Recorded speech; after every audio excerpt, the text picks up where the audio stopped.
وعلیکم السلام ورحمۃ اللہ وبرکاتہ۔ ایک سوال ہے کہ ہمارے ہاں رواج ہے کہ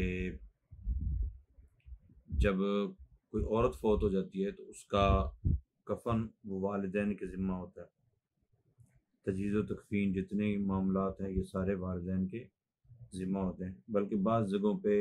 روٹی کا بھی سلسلہ ہوتا ہے کہ فلاں فوت ہوا ہے تو فلاں روٹی دے گا، فلاں دن فلاں روٹی دے گا، فلاں دن فلاں روٹی دے گا۔ تو اس کی شرعی حیثیت کیا ہے؟ اور جو اصال ثواب کے لیے جو اہتمام کرتے ہیں اس کھانے کا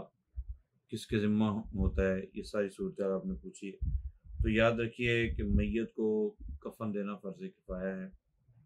میت کو دفن کرنا بھی فرض کفایہ ہے۔ میت نے جو مال چھوڑا ہے، جو بندہ فوت ہوا ہے یا بی فوت ہوئی ہے، بعض کو تو اس کا اپنا مال بھی موجود ہوتا ہے، تو جو مال اس نے چھوڑا اس میں سے کفن دے سکتے ہیں۔ بعض کا یہ ہوتا ہے کہ خاندان والے کفن دیتے ہیں، ماں باپ بھی دے سکتے ہیں، اور بعض کا کوئی اور رشتہ دار کفن دے دیتا ہے، کوئی اور مسلمان کفن پیش کر دیتا ہے۔ جس طرح بعض اوقات زمزم شریف سے دھویا ہوا کفن ہوتا ہے، بعض اوقات احرام کی چادروں کا کفن ہوتا ہے تو وہ کوئی دے دیتا ہے، تو ٹھیک ہے۔ لیکن ذمے کس کے ہے؟ اگر فوتیدگی کے وقت، جس وقت عورت کی ڈیتھ ہوئی اس وقت وہ اس کے نکاح میں تھی، کوئی چیز ایسی نہیں پائی گئی جس کی بنا پر یہ کہیں کہ وہ اس کی بیوی نہیں، یا اس کا نفقہ ساقط ہو چکا ہے، تو اصل یہ ہے کہ اس کا کفن شوہر کے ذمے ہے، عورت کا کفن شوہر کے ذمے ہے۔ اور جو آپ نے دوسرا فرمایا روٹی کا تو اتنا معاملہ خراب ہے آپ سوچ نہیں سکتے۔ اللہ تعالیٰ ہدایت عطا فرمائے۔ پہلی بات تو یہ ہے کہ یہ دعوت کی صورت بنانا ہی درست نہیں، بس فوت ہونے والا فوت ہو جاتا ہے اور ابھی وہ قبر میں رکھا نہیں جاتا کہ دیگوں میں سالن پکانا شروع کر دیتے ہیں، اور جو اگر بڑا آدمی ہے تو وہ تو شادی جیسا سما ہو جاتا ہے، 10 15 20 دیگیں پکائیں گے۔ اور نہ بھی ایسا ہو تو یہ ایک رواج ہے کہ انہوں نے ہماری فوتیدگی پہ گوشت دیا تھا، ٹھیک ہے، اب ہم نے بھی ان کی فوتیدگی پہ گوشت دینا ہے۔ یا بعض اوقات یہ ہوتا ہے کہ انہوں نے ہماری فوتیدگی پہ تو چاول دیے تھے، اب ہم نے چاول ہی دینے ہیں، یا یہ کہیں گے ہم نے گوشت دیا تھا تو اب یہ چاول دے رہے ہیں، ہم نے نہیں لینے، ہم نے گوشت ہی لینا۔ تو مطلب ایک اوٹ پٹانگ حرکتیں کرتے ہیں اس وقت لوگ۔ تو یہ کوئی فرض واجب نہیں ہے، بلکہ اس طرح کی چیزوں سے دعوت کی صورت سے بچنا چاہیے۔ بالفرض اگر کوئی رشتہ دار عزیز اس طرح کی نیت کرتا ہے یا ارادہ کرتا ہے کہ جو مہمان آئے ہیں دور دراز سے ان کے لیے کھانے کا اہتمام کرتا ہے،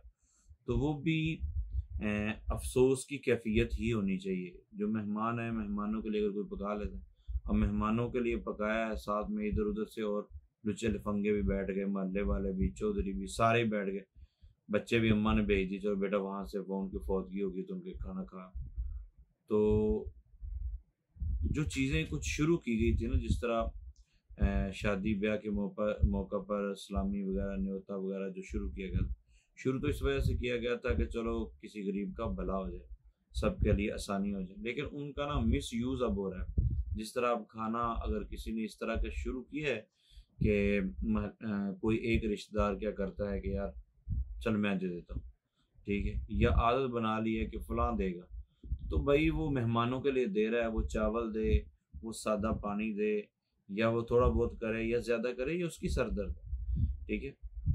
وہ نہ کرے تب بھی ٹھیک ہے، لیکن اگر کوئی کرتا ہے فتنے فساد سے بچنے کے لیے